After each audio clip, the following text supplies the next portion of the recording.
繼續來看中東的局勢也是無穩定，嘛使得燃料的價格來飆起。國泰航空就宣布，為18號開始要調起燃油附加費，要起1倍。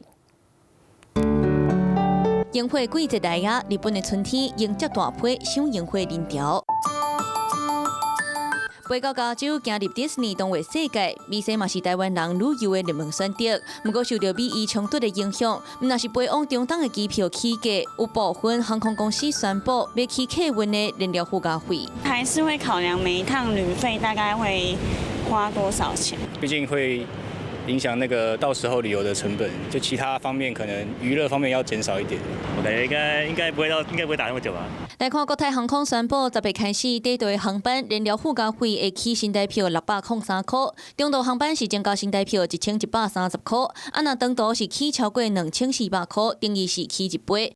亞洲航空嘛表示已經先調整燃料附加費，若是未來油價繼續咧起，無排除針對部分的航線做適當的票價調整。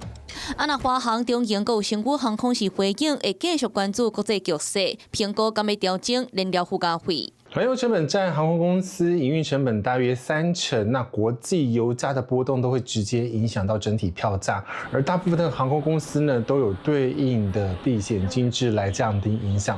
那航空公司呢會透過調整燃油附加費來吸收額外增加的油料成本。旅遊專家預估今年第2季其他航空公司攏有可能會調整燃料附加費。另外，這個費用是照開票當日的標準來計算，所以旅遊專家就建議，若是今年有暗算要出國，會當考慮提早來買機票省錢。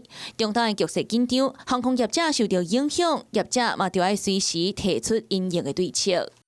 Hello， 我是張新文。想要搶先掌握最及時的新聞資訊嗎？趕快訂閱、按讚、開啟小鈴鐺，鎖定華視新聞 YouTube 頻道。